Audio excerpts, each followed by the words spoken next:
তাহসান রোজার সুইমিং পুলের ছবি তো সাবিলা নূরের সংসার নিয়ে চিন্তায় ফেলে দিচ্ছে নেট দুনিয়ার চিন্তাবিদদের। অপরদিকে কনার ডিভোর্স নিয়ে তার হাজবেন্ডের ভিন্ন সুর সৃষ্টি হলো ধোঁয়াশা।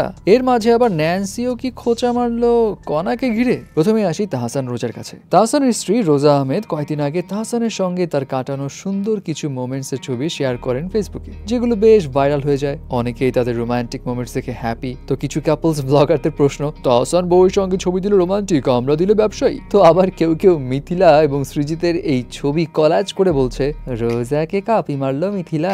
যদিও সৃজিত এবং মিথিলার এই ছবি অনেক আগের। যাই হোক, এখনো অনেকেই আছে তাহসানের নামের সঙ্গে মিথিলার নাম না জোড়ালে তাদের ভাত হজম হয় না। কিন্তু এসবের মাঝে আরেক দলের আবার মাথা ব্যথা সাবিলা নূরের সংসারকে নিয়ে। অ্যান্ড রিজন এই গ্রুপ ছবি, যেখানে সাবিলা নূরের তোলা সেলফিতে তার হাজবেন্ড একদম পিছে কোনো রকমে মাথাটা বের করে দাঁড়িয়ে আছে। ব্যাস অনেকের প্রশ্ন, হাজবেন্ড এত পিছে কেন? সংসারে কোনো ঝামেলা নাই তো? সবাই তাহসান রোজাকে নিয়ে পড়ে আছে, অথচ এদিকে সাবিলা নূরের সংসারের কেউ খোঁজ খবর নিচ্ছে না। ঘোর পাপ, ঘোর অন্যায়। এনিওয়ে, যদিও অতি মাত্রায় উৎসাহিত এবং দুশ্চিন্তাগ্রস্ত নেটিজনদের অনেকে জবাবও দিয়ে দিয়েছে। সিম্পল হিসাব ভাই, ছবি তুলছে তাণ্ডবের টিম মেম্বাররা মিলে, এখানে হাজবেন্ড ফুটেজ খাইতে কেন সবাইকে ঠেলে ঠুলে সামনে আসবে? এটা তো কোনো সাধারণ ভদ্রতার মধ্যে পড়ে না।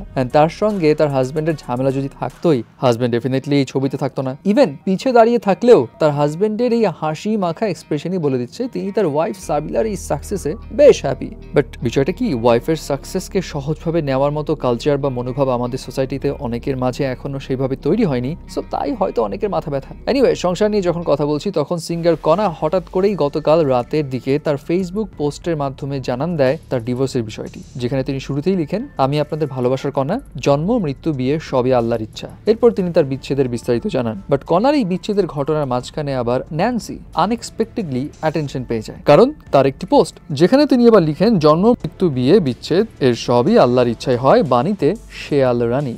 এখন ন্যান্সি তার এই পোস্টে কারো নাম উল্লেখ করেনি, কিন্তু কনার লাইন ধরেই তার পোস্ট দেওয়ার বিষয়টা আবার শেয়াল রানী উল্লেখ করা দেখে নেটিজনদের ধারণা এই কথাগুলো ন্যান্সি ডেফিনেটলি কনাকে খোঁচা মারতেই বলেছে। কারণ এর আগেও তুফানের দুষ্টু কোকিল গান যখন ভাইরাল হয়েছিল, তখন ন্যান্সি একটি শিয়ালের ছবি দিয়ে পোস্ট করেছিলেন, যেখানে তিনি কাকে জানি কোকিল নামযুক্ত কুটনি বুড়ি বলেছিলেন। তখন অনেকে ভেবেছিল এটা কনাকে ইঙ্গিত করেই বলা। যাই হোক, তবে এবারের পোস্টকে ঘিরে অনেকেই ন্যান্সিকে সমালোচনা করছে। অনেকের মতে ন্যান্সি প্রচন্ড জেলাস, সে প্রফেশনাল লাইফে কনার সঙ্গে পেরে উঠছে না সামহাও, বিধায় কনার পার্সোনাল লাইফ নিয়ে উঠে পড়ে লেগেছে। আরো নানা রকম কথাবার্তা নেট দুনিয়ার মানুষজন বলছে। যাই হোক, ওইসব তো থামানো যাবে না।